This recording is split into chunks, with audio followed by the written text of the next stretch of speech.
This is a traditional song, but he's making this music, he's making this pop element in it. And I think this is like a new experiment, and he's doing it during the war.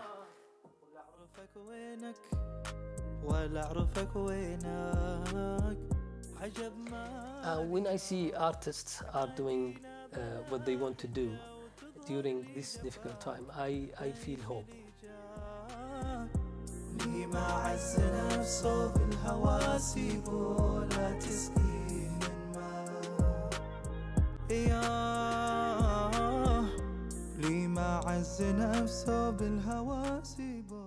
My name is Hamdan Damaag. I'm a poet and a writer from Yemen.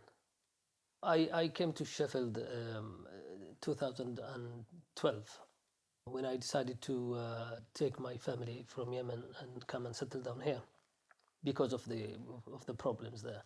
Despite the fact that the situation have become very harsh for artists and for writers to work in Yemen, what we have witnessed actually is very interesting. We have seen a rise in the number of novels published, and this is not expected. You would expect less publication, but I think this was a defiant message, a resistance. The artists and writers, they want to carry on, so they don't want the war to be a reason for them to stop being themselves.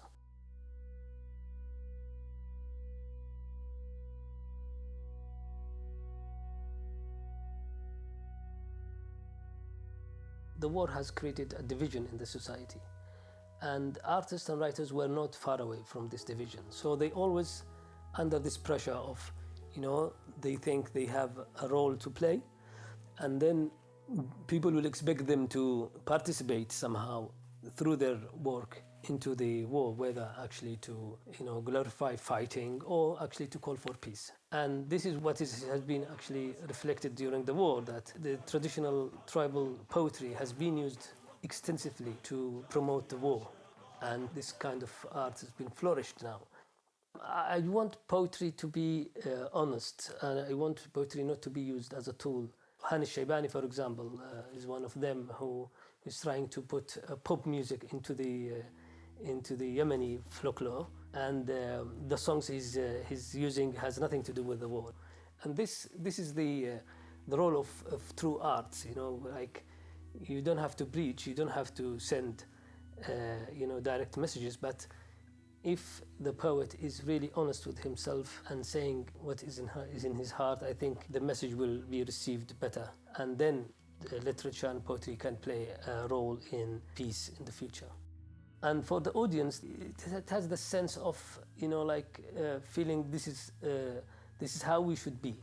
One example was a movie called 10 Days from the Wedding.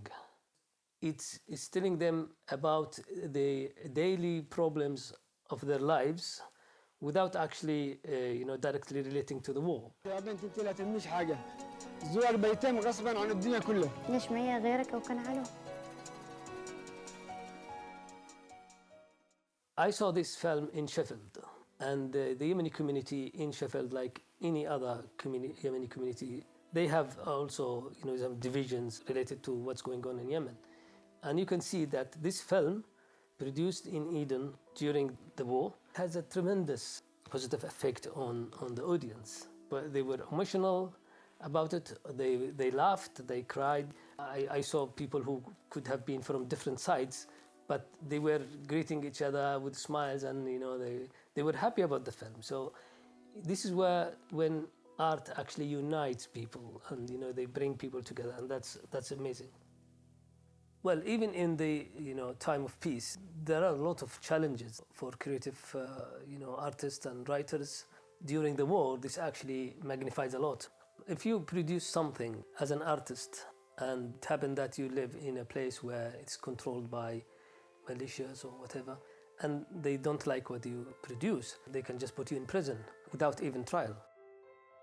I think art and music and literature will have a major role in healing wounds after the war. And not only after the war, I think it has a great ability to push people, to push the conflicting parties to stop the war and talk, the cultural scene in Yemen also need help. We need to give them more space. We need to give them more infrastructure. We want to help them publish their work. So I really want the world, the international community, the cultural organizations to look at what is happening in Yemen and what's happening to the artists and the creative writers and take care of them because they are struggling, they are in danger, and they want to carry on. And I think this is very important, and it's not too late.